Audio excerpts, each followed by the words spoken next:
Hello and welcome to the MeasurePod by MeasureLab, the podcast dedicated to the ever-changing world of data and analytics, with your hosts Dara Fitzgerald and Matthew Hewson. Between them, they've spent more years than they'd like to admit wrestling with dashboards, data quality, and the occasional Google curveball. So join us as we share stories about how analytics really works today and where it might be headed tomorrow. Let's get into it.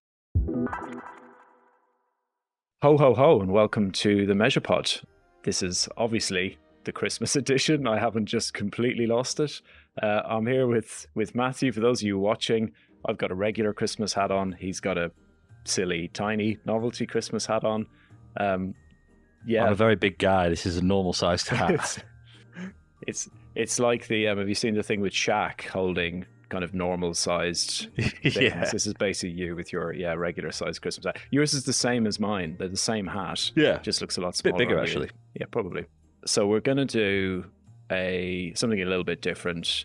We're going to do a look back over the year. Instead of the 12 days of Christmas, we're going to have our 12 highlights. So it's going to be highlights from each of us of what we've enjoyed or what stood out the most. Just 12 talking points from the podcasts we've done that we think are worth a recap.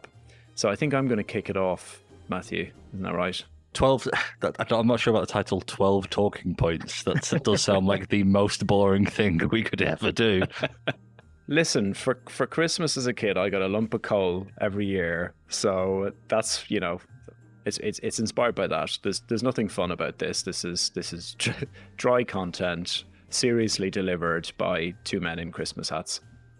Yeah, I'm going to send all my kids' presents back and give them 12 talking points on Christmas Day. I think you should. You should. Can we guarantee that the actual 12 things are going to be more interesting than the way that I've teed it up?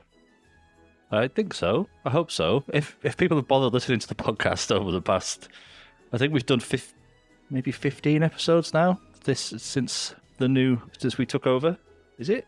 Listen, I'm getting a bit sick of correcting all your mistakes that you make on the podcast, but it's actually 16. Oh, including this one. Okay, so this will be 17. Right, well, we both don't know what we're talking about. Anyway, yes, it's going to be interesting. Okay, should we get going? Let's go. My first one that I'm going to talk about is the infamous tungsten cubes. I wish we could claim this as our own kind of, our own joke that we created, but this was a real, genuine story. But the reason I bring it up is not just about the story itself. So a recap of the story. So Anthropic ran an experiment where they actually put a version of Claude in charge of a real physical tuck shop, snack shop, whatever you call it, wherever you are in the world. You might have a different name for it. But within the office, they have a snack shop, and they put Claudius, which was the name of this AI boss, in charge of the tuck shop. And the results were quite humorous, really. So the Claudius got a bit power hungry. It also wasn't a great businessman or woman, business person, business AI thing. Stop anthropomorphizing. No, I shouldn't use that word. Yeah, I shouldn't do that. So it made a bad boss. Basically, it wasn't very good at business. One thing it did do well, I think it found this niche Dutch chocolate bar that somebody had asked for. And I think it probably made that one person very happy. But then someone as a joke asked for tungsten cubes, and it went and found them, was so proud of itself that it sold them for less than it bought them for. So it wasn't a very profitable experiment. But I think what was interesting about it, apart from it giving us a good laugh, and we had a few memes flying around afterwards, it was kind of became a bit of an in-joke for us. But I think it was one of many things that Anthropic have done that have impressed us throughout the year, where they're quite open about what they're experimenting with. If you were being cynical, which we probably shouldn't be on the Christmas episode, you did bring up something before where you said that there are people who think some of this is a marketing tactic to try and make Anthropic stand out. But nevertheless, it does get attention. So they're very open about sharing what works and what doesn't work. And there have been a few other scary things throughout the year where they've released results of tests where, there's things like, manipulation that the LLM will use. Even within that Claudius experiment, at one point, the model got carried away, started making up all this stuff about saying, I'll be wearing a blue tie and I'll meet you in the car park and all this kind of bizarre stuff. So, but yeah, it was a funny story, but it's kind of the broader theme is just how Anthropic are sharing all of this stuff. And a lot of it is quite thought-provoking because it makes you think about where the lines are with all of this stuff. And, at what point should we be worried about, handing over control to some of these AI models? Yeah, the mass tuck shop on employment. That's the big worry. I did actually, since then, I saw when Gemini 3 came out, there's an actual, do you know all the benchmarks all the models do? Yeah. There's an actual vending machine benchmark that all of them are using and putting on their thing. It gets a base funds, and then they let it run to see how much profit it makes in a theoretical vending machine. So it actually is like it's a real test now, proper test. Yeah, I think no Tungsten cubes. Yeah, I think it is the real test of life, isn't it? If you can run a tuck shop, you can live a successful and that's where I started. Yeah, purposeful life. Yeah. So I'm going to go more serious and take this seriously and not make everything. I know you tried to make that joke a serious thing. That was serious. I enjoyed. We've only had one client on so far in this run, but it was, and I don't know if we've done it before really ever in the history of the podcast. Like got a client on to talk about something we've worked with them and a project we've done. I might be wrong, but it feels like it was the only time. So we talked to Veronica at Springer about this big data form transformation project we did, and it was just, it was really cool to talk to an actual client that we'd done work with and talk about their experience and how they made decisions and all of their sort of future gazing of what they're going to do, because we've never done it before, and I definitely think we should do more of that. So I think watch this space, and we'll hopefully bring on more clients in the future to chat about stuff we've been working on down the line. So yeah, I don't have much to say about it other than I enjoyed that format, and I'd like to do more of it, really. Yeah, I agree, and I think it is something we'd like to do more of, and it was great that that Veronica was so happy to put herself forward to do that. It's funny, isn't it? It feels like a very long time ago. Yeah, it does. It does. But I don't even remember when we started. I feel like we've been trapped in these boxes forever. I'm gonna say June, just like I tend to throw out answers that probably aren't right. I'm gonna say June. Yeah, let's say June. Around June. Is that's in keeping with the saltiness of our normal facts and thing. But yeah, and Veronica is a fan, so if you are listening, Veronica, hello. And you made the top 12. Okay, so back to me.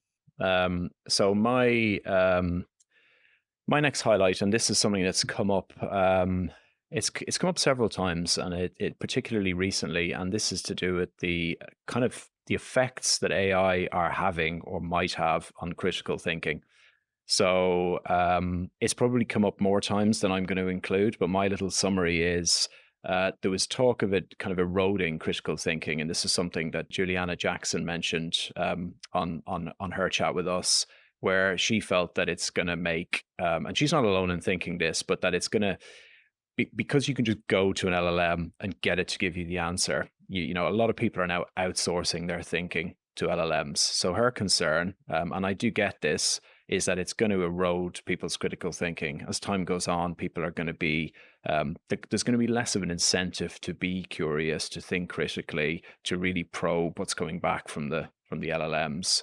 But interestingly, we got a different perspective from Daniel Hume, who, not that he didn't think that it could be a problem initially, but he felt that there's going to be a backlash in this kind of post-truth world. So when people get to the point, which we're probably not far from, especially with things like Sora, where nobody knows what to believe online, you're naturally going to have to then dig into it a little bit further to sense check things, or at least you would hope people would. So this is something that I've kind of thought about a lot myself, and I'm sure you have, Matthew, and lots of our listeners probably have. But it's, you know, to kind of boil it down into a really kind of, you know, oversimplified question. It's like, are LLMs going to make us lazy intellectually, or are they actually truly going to augment us and allow us to use our brain on more genuinely challenging tasks? Yeah.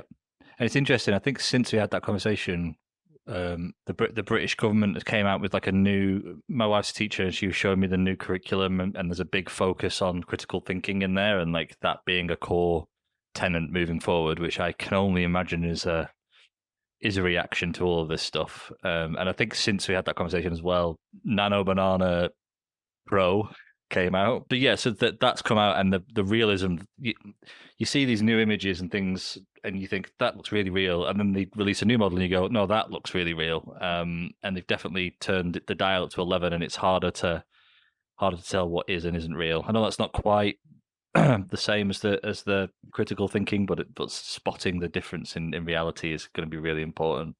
So yeah, really interesting / scary. So my next talking point is around the acceleration that AI affords, and it's kind of related to what Juliana was saying, in that she worries everyone's going to get lazy because they're going to be augmented and just asking AIs for absolutely everything. But we had an interesting conversation with Mark Edmondson, and he raised a really interesting point about the fact that he felt so sped up, 10 times more efficient, and he was able to do so much more, that he was actually finding it more of a burnout, because he didn't have the spreadsheet to just go and zone out on for a little while, or this sort of very low-hanging, monotonous piece of work to go and do for a little while. Everything is sort of hyper-focused. You can have like 4 or 5 different things going at any one time. You tend to work slightly longer because you know every hour you leave on the table is the equivalent to 8 hours 6 months ago. And it's not a way I'd ever thought about it before, that the fact that by accelerating ourselves in this way, we might be burning ourselves out a little bit cognitively. And I'm interested to see how that goes. I also thought that was really interesting, and there were a couple of other times where a similar conversation came up. So this idea of so firstly, as you like, because it's your point, and I'm not going to hijack it like you did to mine. Not much anyway, maybe a little bit. So the main thing is like, well, by being this amount more productive, whether it is 10x or whatever, we're more scared of what we're leaving on the table when we're not working. And it does kind of create a bit of a frenzy mindset. I know I've even found that. It's like when you're doing stuff, you want to keep doing it because you're so productive. You want to just keep churning stuff out, and it makes you almost feel a bit anxious if you're not doing something.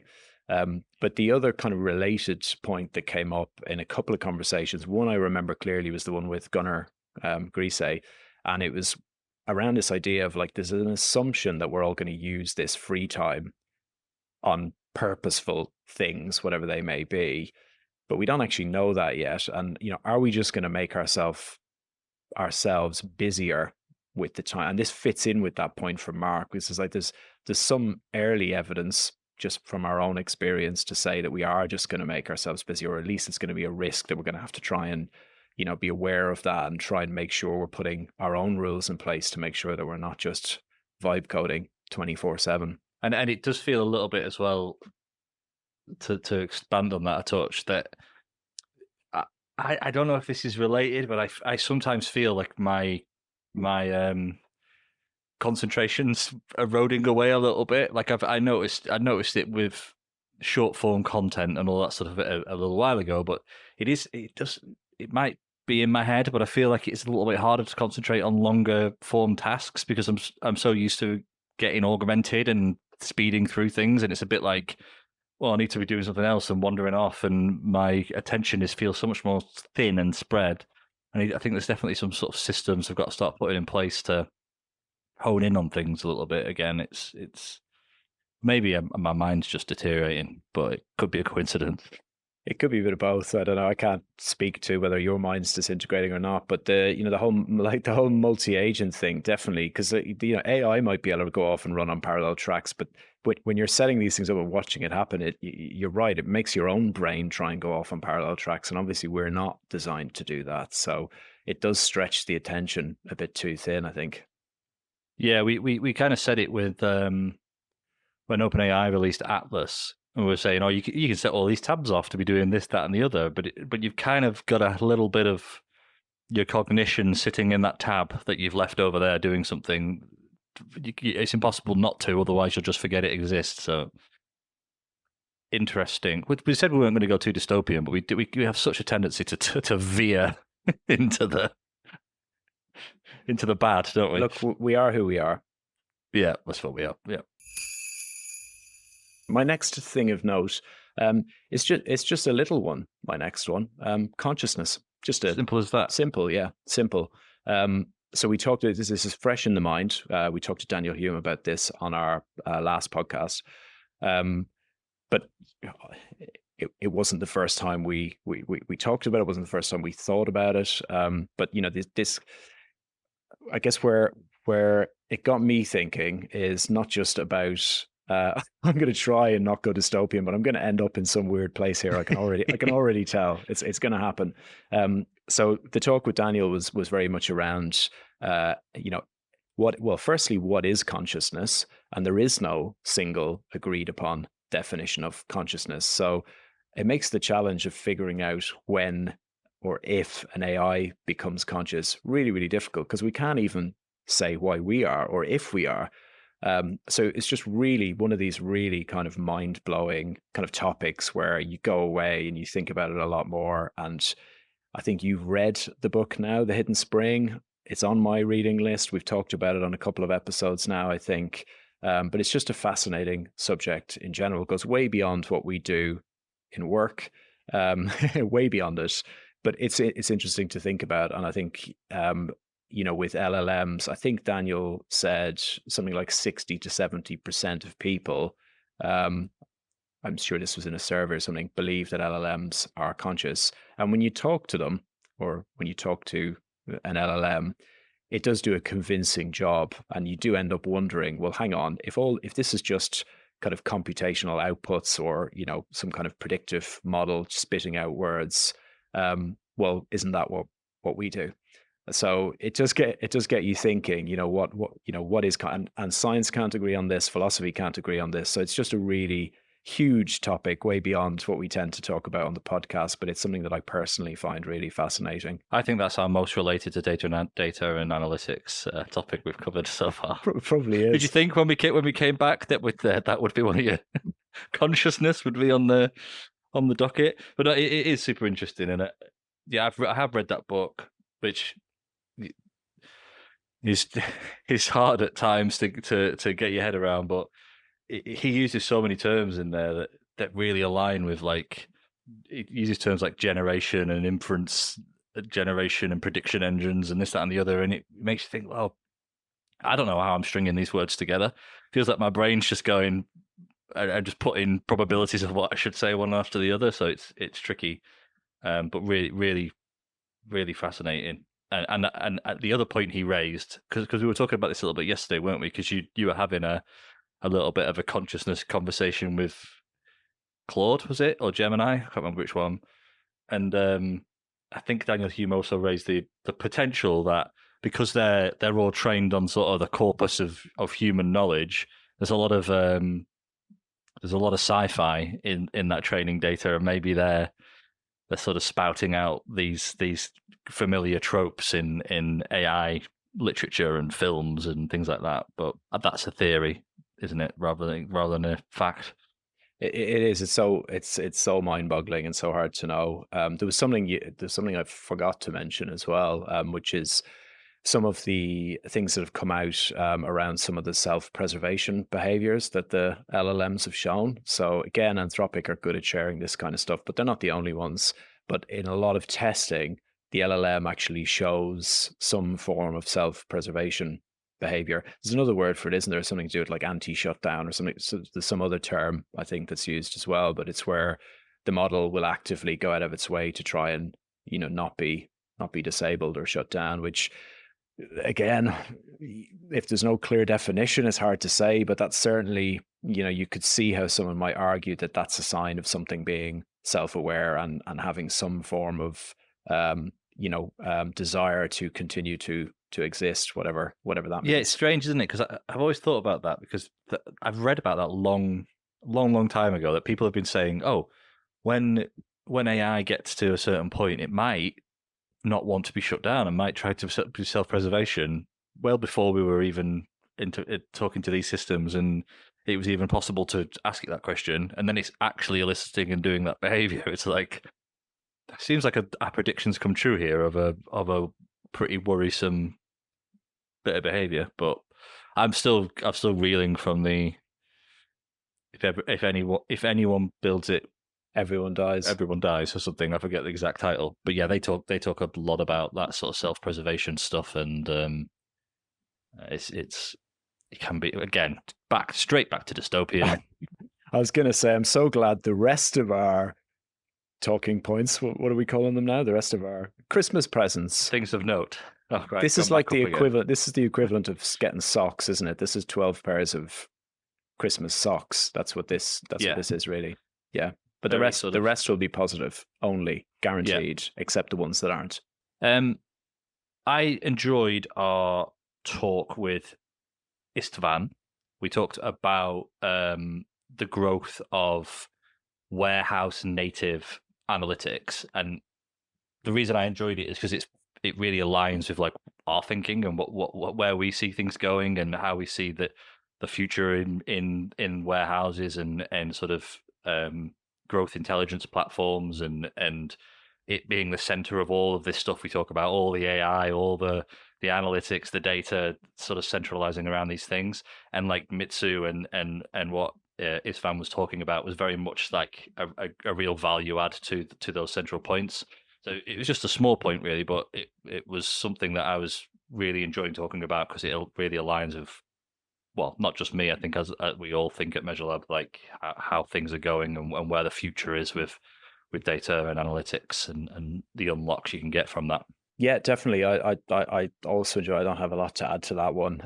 I think it was a really good one as well. And like you said, particularly, I think because it aligned to what we do, which leads us on nicely to my next one. Actually, it doesn't align quite as much as consciousness, but yeah, that's fine. Obviously. But yeah, my next one is when we talked to Gunnar Grise about MCPs. So for a couple of reasons, I just really enjoyed the chat. I thought it was quite practical.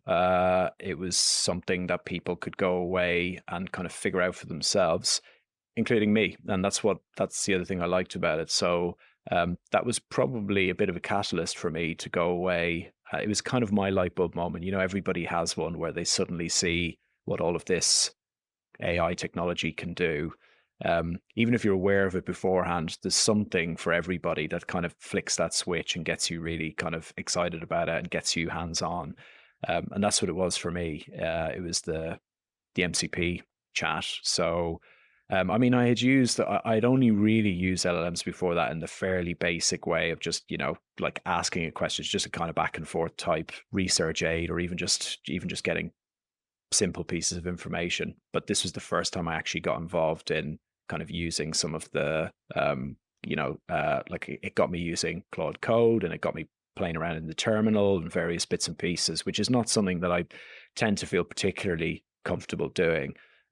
So it was kind of a nice challenge to get stuck into and figure all of that out. And it was both I used it from a kind of work standpoint to work with the GA4 MCP, but then also I was playing around with stuff on in a more personal kind of use cases, like building myself a little running dashboard, and even using things like Obsidian for kind of note taking and journaling, and using the MCP for that. So that was kind of the moment for me that made me think, right, I really need to get stuck into this and play around with it. And it kind of opened my eyes to some of the things that are possible with this technology. Yeah, no, that was a really, really interesting chat, and like I'd come across and played with MCPs quite a bit, but I think definitely that opened my eyes a little bit to the interplay between multiple MCPs and sort of building out these multi-agent systems, and it's another demonstration of how quick everything's moving. Like some of the stuff that's come out since that we had that conversation about MCPs, like skills and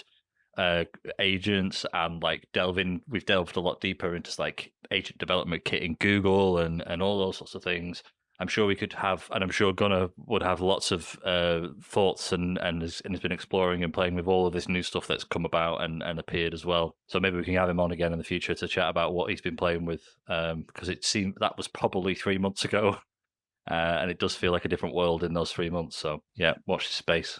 I really enjoyed our recent chat with Yarli, where we kind of talked about, it was kind of navel gazing is the wrong word, but it was it was just us sort of thinking about and predicting what we think the future of the web might look like, and we were just kind of talking about these super hyper personalized layouts of websites and how the LLMs are going to sort of allow that hyper personalization where like no two journeys are the same, and the shift from traditional websites to stuff like LLMs and chat interfaces and conversational interfaces sort of redefining and changing things. And then coupled with just the general, we've already touched on it a couple of times, but the general sort of dearth of AI generated content and slop and things. It's whatever way you look at it, the way the web looks, the way we interact with the web, and the way the web works is going to be fundamentally transformed over the next, I don't even want to say over the next amount of time, number of months, number of units of time. Yeah. And not just the web though, just even like, because the hardware side of it, and we've talked about this, has come up a few times, where all of this, technology, all the advanced LLM models, everything else that's happening, it's all kind of forced into this box that it doesn't really fit in anymore. Because computers, phones, they were developed for, they were all developed well, I shouldn't say pre-AI. I'm going to get myself in trouble here. AI has been around for a long time, but pre-chat GPT, let's say that, when it became kind of mainstream in 2022 or whenever it was. So, hardware hasn't caught up yet. And there's all these rumors around what Sam Altman and Johnny Ive are doing. No one really knows. There's things we've joked about on the podcast, like that friend necklace that's more than a little bit ridiculous, at least in my humble opinion. So it's, what is this tech? What is this hardware going to look like? Then you've got things like the Meta Ray-Ban glasses, which are a bit creepy, let's be honest. It's funny that, isn't it? Because Google did that a long time ago with Google Glass, and everyone went, no, that's well creepy. I don't want you to be talking to me with the camera on your face. And then, like, a bit later, everyone went, no, you know what? It's fine. As long as it's in Ray-Bans, then yeah. Yeah, it's fashionable, so it's fine. Yeah, it's strange. But it's how things work, isn't it? What was weird before, gradually, basically big companies eventually tell you, no, it's fine, and then it becomes normal. And I suppose I felt the problem with this new attempt at hardware is that there is a lot of vaporware, like Friend, like the one I bought, Rabbit R1. They're still trying to get that to work. There's some big new video the other day and about all the updates and this, that, and the other, and I was watching thinking, shut up. I'm not even going to bother charging it up to look at what that is. I thought what you were doing there was building up to trying to sell it. No. To say, if anyone's interested, if anyone's interested in buying it from me. No, it's that there's going to be a lot of that. There's going to be a lot of this sort of vaporware thing and people releasing things half baked before they're fully realized and stuff like that. And I suppose as well, like a few sort of battlegrounds we've seen with all this new technology is the vaporware or the new device space. The browser space has kind of exploded more than it has in a very long time. So you've got Atlas and Comet and Arc and obviously Chrome and whatever Google's going to do with Chrome. So all of these new, and Jira released one, I believe, as well. Oh no, Jira bought the browser company who own Arc. So that's another battleground. And then you've got the CLIs and trying to get into your terminal console and things like that. So you've got Gemini CLI, Cloud Code, Jira released Rovo, something or other in there. So there's like another little battleground going on there. So it's just really interesting seeing these companies competing and trying to define what the future looks like in all these different spaces. And guess who's quiet? Apple. Oh yes, Apple. I thought you were going to say Amazon, and I was about to go. Actually, they just released a model today. So I'd already kind of teed myself up for some gotcha, and I was wrong. No, so. Apple, yeah. I mean, this isn't I can't claim this. I can't remember who said this. Somebody said it. I don't know if it was even a guest on the MeasurePod or not, or if I read it, but someone had the opinion that, Apple are waiting until things are a little further baked, and then they might, because they've got the reserves. They could buy potentially they could buy a big AI company. But, what are they doing? It feels like, I'll put a prediction out there, shall I? I'll do a prediction. there's a French company called Mistral. I don't know if you've seen them. Mistral AI. They create models and things like that. They seem small enough and have enough of the base sort of technology and things figured out that it would be a prime thing that Apple could gobble them up and just take their technology and run from there. Yeah. I presume they couldn't buy but they could buy any of these companies, couldn't they? They've got so much cash reserves. I think they've got huge cash reserves. I think, yeah. I mean, I don't know because the valuations are so crazy now, aren't they? I don't know, but I think they certainly have a big enough war chest to buy a decent company. So if Tim Cook, if he's still the guy, if he's listening, which he probably is, I'm sure he's a fan of the podcast. Well, you're welcome to give us a kickback for recommending this to you. Yep. I'll take 10% of whatever purchase price of Mistral. Is it even Mistral? It is now. Mistral. Yeah, Mistral. Yeah, Mistral. Yeah. So you could flip a coin on my last two. I could put either of them, as my top one. But my next one, I'm going to stick with what I originally jotted down. So, Next 25. So I'm going to go right back to the beginning. This was the first episode that we did together. So for that reason alone, I think it's worth a mention. I think it was our first outing as a pairing on the podcast, and it was a great one. I really enjoyed it. I thought, the start we might have had to find our feet, but actually it was a really good episode. Maybe if I listen back to it, I wouldn't agree with that. But I at least my memories tell me it was a good one, partly because there was plenty to talk about. We had both been watching Next 25 remotely, watching the keynote. We were talking as it was happening, and there was just so much information. And it was really... it was kind of good. It's interesting, actually, because Google did a good job, as they tend to do, of saying, here's all this brilliant stuff that's going to just make everything completely easy. And we were even joking about how all of their demos, they had these like completely filled out clipboards where it was like, now I'm just going to do a prompt. And they go to their clipboard and paste in this really detailed, well thought out, refined prompt. And then lo and behold, everything worked perfectly. But it was just this kind of promise, and Google are pretty good at this. They just put out this promise. You're going to have a data science agent. You're going to have a data engineering agent. Everything's going to be perfect. It's going to go through and pull together schemas and clean everything up, and you're not going to have to do anything anymore.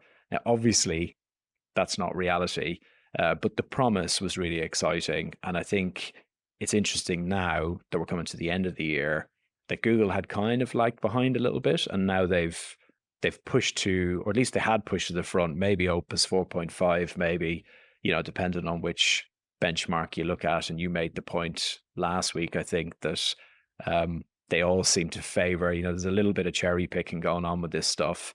But Google really are kind of driving from the front now, and not just with the actual kind of models that they're bringing out, but the fact that it's their infrastructure that sits under some of the other companies as well. They're primed and in a really good position to remain one of, or the main player, I think, going into next year. Yeah, I think so. And it's, I think we've talked a lot over the 16 episodes or so. It's been a recurring theme of, worrying about these, not necessarily worrying, but just sort of recommending caution on a lot of these agents and things that they were chucking out into Google Cloud, and making sure X, Y, and Z is correct and your data is correct, etc. What I have noticed over the past sort of couple of months, 4 months or so, they've really begun to release the nuts and bolts of what makes those releases really a lot more powerful. So they've put in tons of investment in Dataplex, so you can really build out like semantic layers and metadata and company level information, and make all of the predictive things that Gemini does across Google much more powerful. And like Katie at Measure Lab, she is continuously exploring the new BigQuery Gemini functions that they're releasing on almost a daily basis. I've not even counted how many there are now, but they're really forging ahead. And then you think you also have one of the biggest cloud architecture companies in the world. You also, unlike Amazon, unlike Microsoft, manufacture your own tensor processing units, your TPUs, which is a direct competition to people like NVIDIA. And I think it shook the market a bit when Gemini 3.0 was so good, because they're like, well, Google's done that with their tensor processing units, not with NVIDIA's GPUs. They're going to finish out on top, and things got a bit shaky for a little while. So it just feels like they are in such a prime position to just, regardless of if the model is absolutely tip top or neck and neck with this, that, and the other, all the other stuff they've got, it just makes them feel far ahead. Yeah, far ahead, I think. I think you're right. I think if you look at everything, I think it's hard to argue with that. Yeah, and the next, I think, if all listeners write in their letters saying that they think we should absolutely do the next 26 live from Next 26, we can try and make that happen. It's in Las Vegas, but we'll fall on that sword. Yeah, that's fine. We'll do it so you don't have to. So my next thing of note is just the salty news, our award-winning journalism. Even though I would say 60% of the time get the individual facts wrong and the detail wrong, maybe. I am enjoying just being forced to keep sort of the finger on the pulse of what's going on and what's happening and these releases, and I'm sort of focusing on it and chatting around it every 2 weeks. I found quite cathartic and has allowed me to sort of keep up a bit, and having this structure has been good, and I've really enjoyed chatting around it and all this. I don't know if anyone likes it, but I like it. I enjoy it. So, salty news. Until we hear otherwise, we're going to keep doing it, and even if we hear otherwise, we might still keep doing it anyway. Yeah. No, I don't really care what you think. I agree with you. It's fun. It keeps us on our toes a little bit, although we do always have the disclaimer that it's salty. So we don't, there's enough pressure to make us find things worth talking about, but not enough pressure that we actually have to be entirely factually correct about it, which I think is the perfect sweet spot. Yeah. If only any news outlet could do that. This is a guess. They're mostly that way now, aren't they? Well, that's true. That is true. Yeah. A lot of them. Anyway. Back to the dystopian. I had a nice positive upbeat thing. You dragged me down at the end. Can't help myself. But yeah, no. I think it's great. It is our chance to chat through stuff that's happened. Even though this stuff's going on all the time, it's nice to have a bit of a focus and be able to kind of look back and actually see what's happened and then chat through it. And usually we have a bit of a laugh as well, because we make a few jokes about things, whether it is around tungsten cubes or I think there was some random thing about pumpkins at one point as well in the salty news about I think Google again were using an example of organizing a Halloween party, and it was something about ordering 8,000 pumpkins or something like that. So it was OpenAI. So you insulted. That's a meta salt. See, I'm glad you picked up on that. Yeah, that was intentional. Okay, I think it's back to me, and I think it's the last one on my list. So I've gone for it's a theme, and it's probably if you cut our episodes, if you combine them all together, cut them in half, like the whole stick of rock thing. This is probably the theme that's running through the middle of it, which is I'm going to go with the American version: garbage in, garbage out. But this has been an underlying theme throughout pretty much all of the episodes that we've had, where we're all excited. Everyone's excited about where the industry's going. Everyone's excited about the latest LLM and the new features and everything else. But ultimately, you can't get away from the fact that if you have rocky foundations and then you layer a bunch of new technology on top, then you can't reliably use what comes out at the end of it. So, if you've got rubbish data going in, I've switched from American back to the UK here, you're going to have rubbish coming out. So it's easy to get carried away with all this stuff, and it is exciting, and everybody does want to be getting involved in this, but you can't get away from having those rock solid data foundations. And that's come up through several conversations we've had with different people throughout the different episodes, regardless of what their particular topic was about. It seems to be, as I said, that kind of undercurrent that runs through everything. Yeah. I mean, it came up again recently. We've been doing a lot of exploration with conversation analytics. We just ran a webinar on it a couple of weeks ago, and even in that, you can layer in lots of semantics and metadata and all this great stuff on top of the data, and you could pretty much do that indefinitely and get incremental gains with the more information you put in there, the more useful and the more knowledge the conversational agents have on your company and to answer your questions.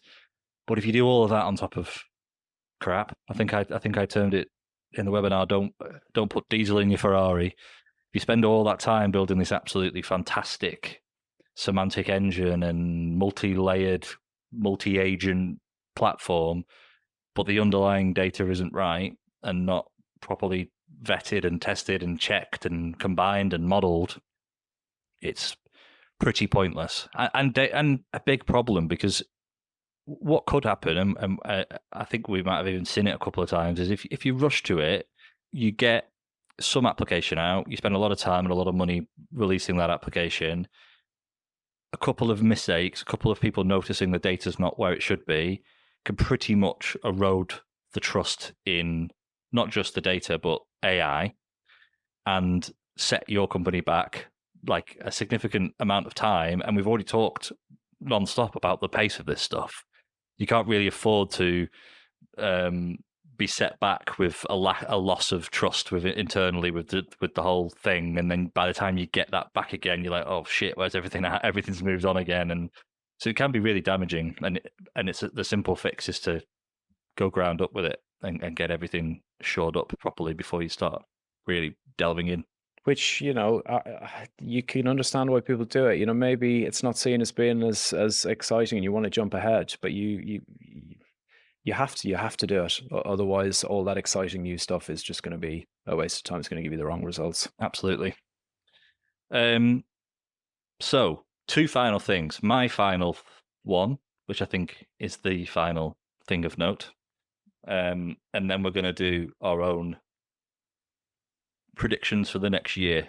But for my last thing is, at the end of every episode, we've been asking the guests what their predictions are for the next sort of couple of years, where they see things going. Even if it's a ridiculous question, because that's all we've talked about for the entire podcast, I've asked it regardless and powered through.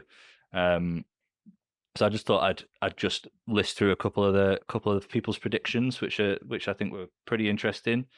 Juliana talked about the growth of AI for marketing and creative intelligence, which was interesting. She's put in a big bet on that. You've got Yali, who predicted user experience is going to be completely different. We kind of talked about this a little bit already, and that's going to change how things work with interfaces, and it's going to change analytics and data pretty much completely.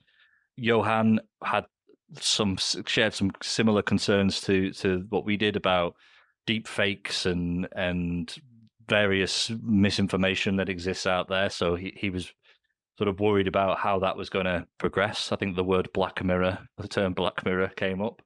Mark Edmondson, and Mark, you might be the first one that's actually nailed it and actually got our prediction correct.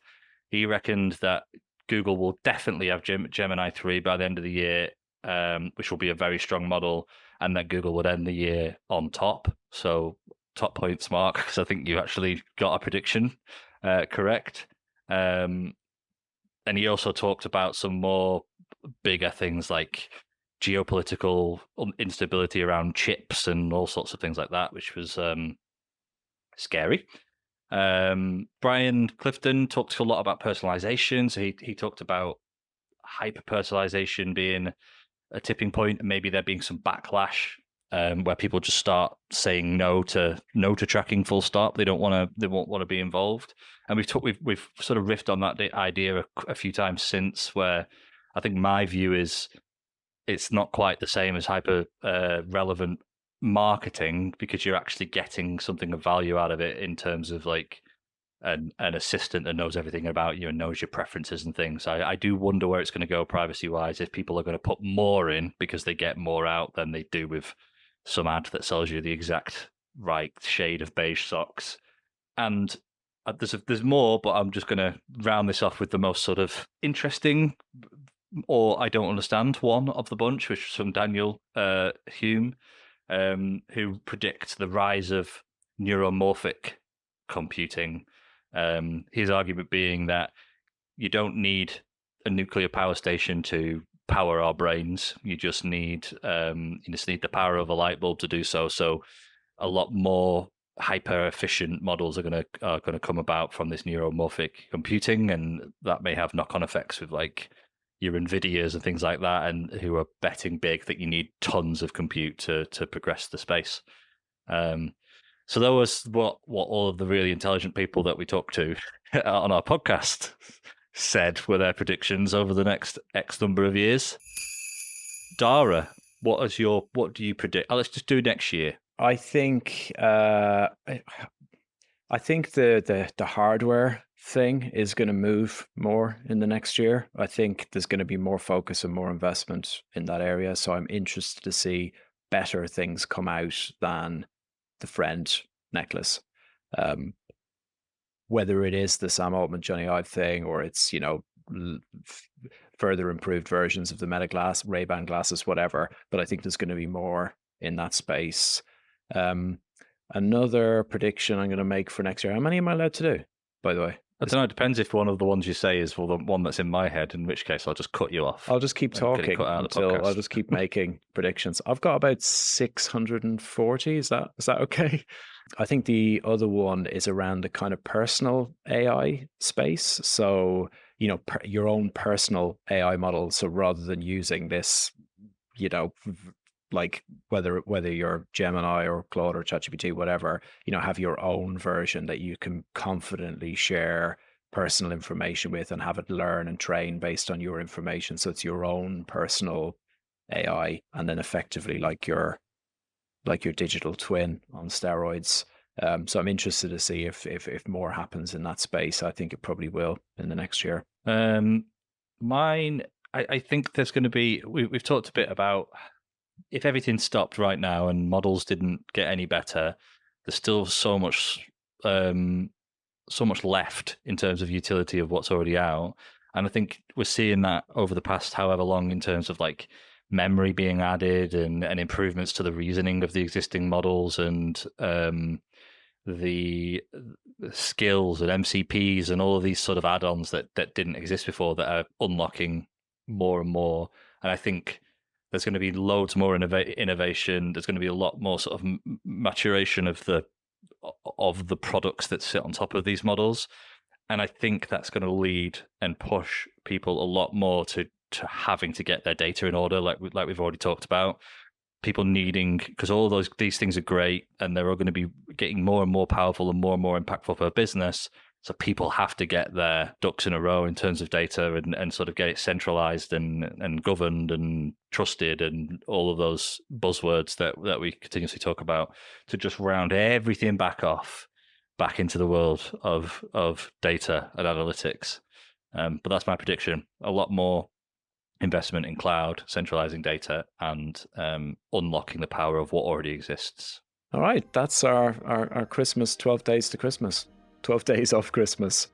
12 days of Christmas, 12 things of note, 12 beige socks. 12 beige socks, whatever you want to call it. 12 highlights. Have it. 12 highlights, some dystopian, some not, some positive. But I think we ended on a vaguely optimistic note there. Yeah, and it's been good. I've enjoyed our 16 episodes together. 17 including this one, unless you mean you didn't enjoy this one, hence why you're counting 16. Oh, I'm not sure yet. You haven't decided. 16, yeah, we need to review it afterwards and decide what we think about this one.